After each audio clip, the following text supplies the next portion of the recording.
Sammy, you're looking pretty today. This is my hair. I washed it. I like your hair that way. It looks cute. I used to bellyache about it. I never bellyache about the way you look. I had the ends trimmed. For a 90-year-old woman, you look fantastic. 90? You bet I do. I'm the new 90 grandmas. Great grandmas. I've had a great grandbaby the last 3 days, and it's been work. You've been a great grandmother for a year and a half, a year and 7 months. Huh? Great grandmother. Great granny for a year and 7 months. Yeah. Oh, all right, so Nalabi says, my dog keeps eating poop. Help! Yeah. Yeah, well, so what do you do? Well, you got some ideas? Because I got some. Pepper? Oh, you can do the cayenne pepper. Yeah. If you'd like. Yeah.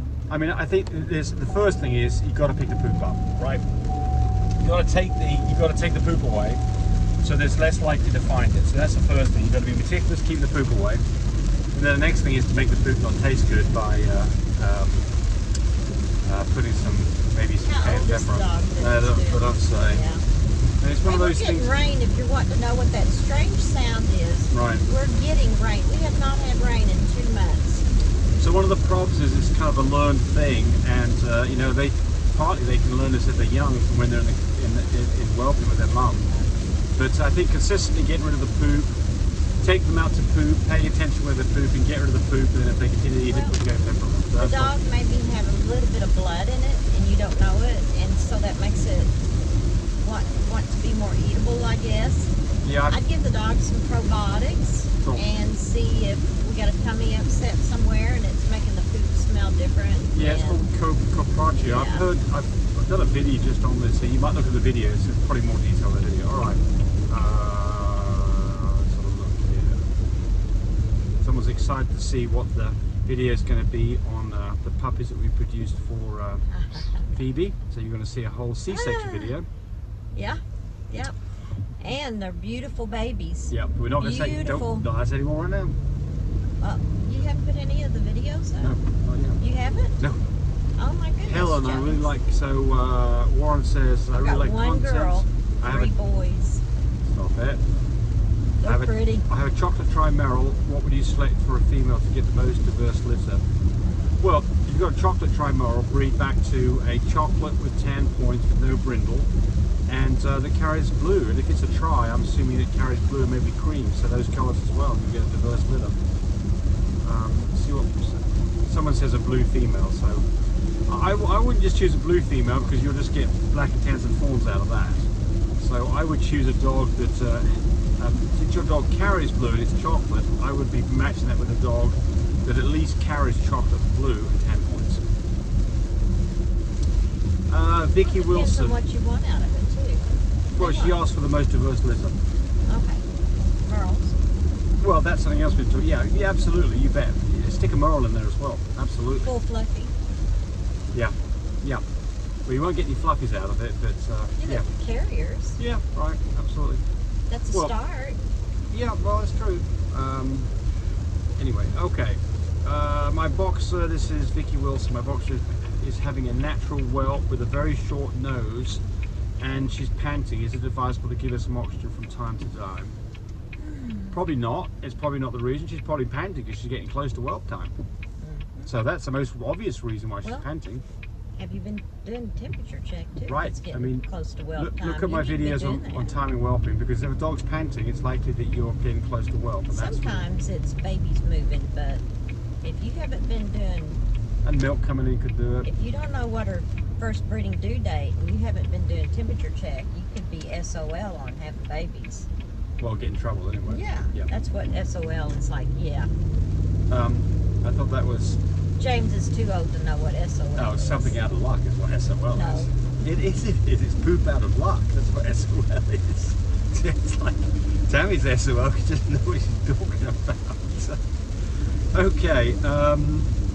Well, something else here is, look, if you've got a dog that's panting as it's not doing strenuous exercise, then that dog has either got big problems or it's something to do with the fact that it's pregnant and about to whelp, because dogs get out of breath when they're doing heavy exercise, not just sitting there. Need more information so we can talk about that.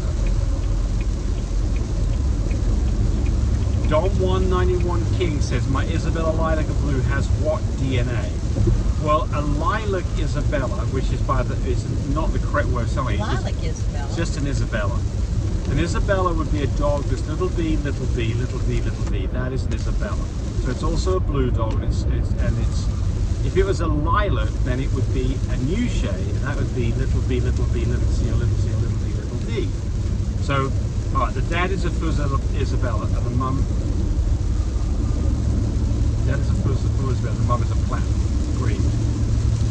So a platinum cream. It's a platinum. It's not a platinum cream. Right. It's a platinum. Platinums are only 2 copies of E. That's a cream, which it's got 2 copies of cocoa, 2 copies of blue, and 2 copies of little e, little e. Well, she asked a question. She says question mark. Is it little d, little d, little b, little b? No. What it is a platinum. Little b is testable bows. Yes, a platinum would be little e, little e, little d, little d, little co, little co. That's a platinum. And if you put that with an Isabella, you wouldn't get any chocolates out of it at all because they're different versions of chocolate. So if you put those two together, you would get blues that carry both versions of chocolate. That's what you get. It's not what you want to do. Somebody's saying they're looking forward to the C-section one. Yeah, it's coming up.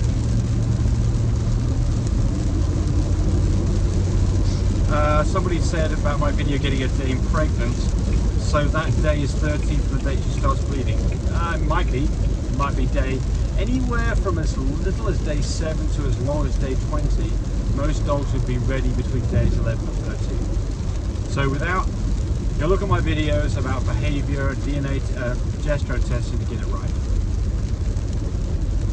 Somebody says that these testing things are calling. We've learned so much from watching you and Tammy. Well, great, good. And she then goes on to say, our lilac merle has an extreme red eye glow. It's the only colour you see. All merles have red eye glow. And so do all lilacs. Yeah. So dogs that are little co, or dogs that are little b, or dogs that have got a copy of merle will all have red eye glow in any combination thereof. So that's what's going on. And then she goes on to say, however, our lilac and tan boy has a red eye glow when looking at certain directions. Then he has a blue glow and sometimes orange. So the answer to this is that if you get a fleeting, if you look at a dog that is a little b or a chocolate dog, and it's like 8 weeks or older, certainly 3 months or more, it will, in a dark room, it will have a demonic red eye glow. Like a devil dog. Like a devil dog. I mean, it is so obvious. If you get this occasional blues and greens and little flashes of red, that doesn't mean anything.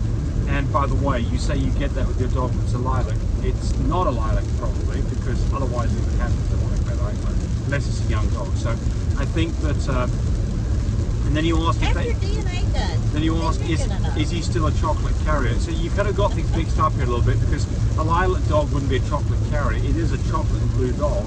And by the way, any of this eye glow does not show off with carriers except Merle. So if you've got a dog that's a chocolate carrier of any version, it doesn't count. And so we've got to stop this and take this photo. Thanks for watching the video.